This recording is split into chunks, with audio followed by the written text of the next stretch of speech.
धूमिल का असली नाम सुदामा पांडे था।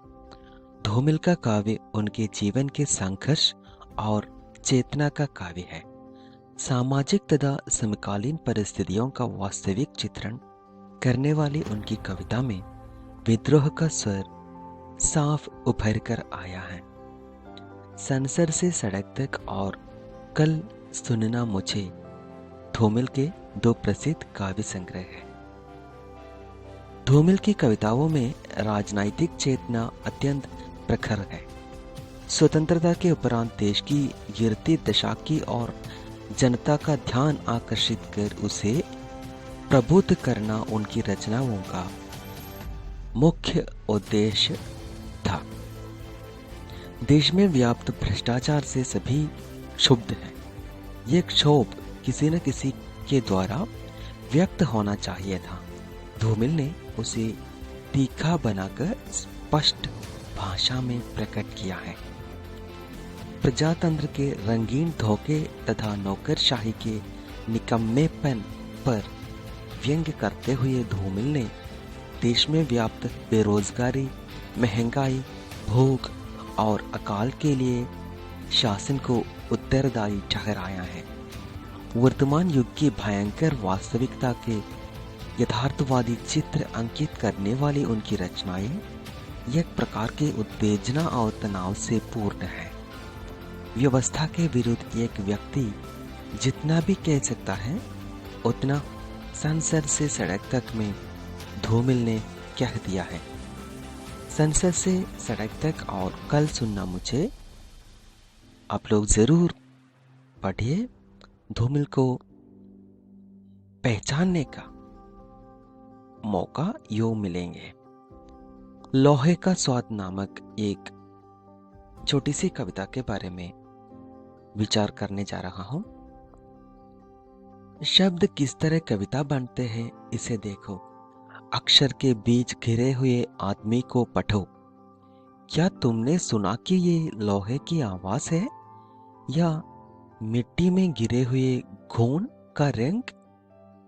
लोहे का स्वाद लोहार से मत पूछो, उस घोड़े से पूछो जिसके मुख में लगाम है।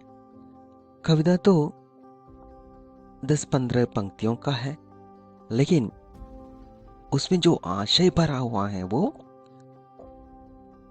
इससे भी ज्यादा है। उक्ति वैचित्र के सहारे जीवन की विडंबना को लोहे के स्वाद नामक कविता में आपने प्रकट किया है। इसमें देखने,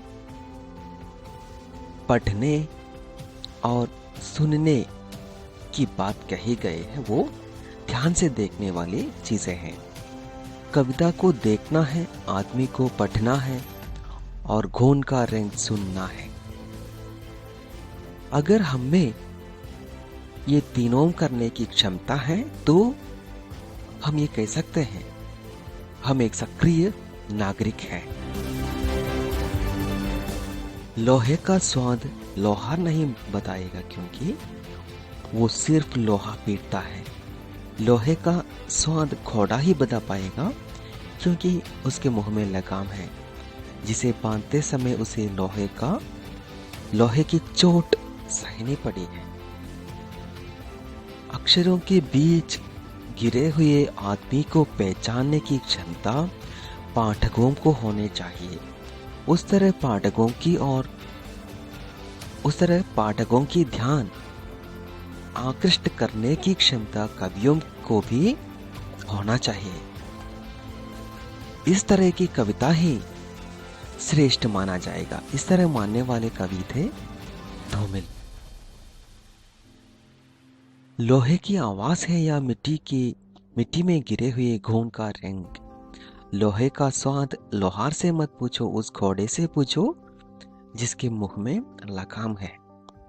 काम करने वाले को ही काम की महत्ता के बारे में कुछ भी कहने का अवकाश है। जो काम नहीं करता है वो उसके बारे में बताने के काबिल नहीं है। इस तरह सोचने वाले साहित्यकार को ही समाज की भलाई के लिए कुछ करने की क्षमता होंगे, ये मेरा विचार है। धूमिल इस तरह के ढेर सारे कविताएं लिखे हैं, आप लोग पढ़िए और धूमिल के वो विस्तृत काव्य संसार का आस्वादन कीजिए।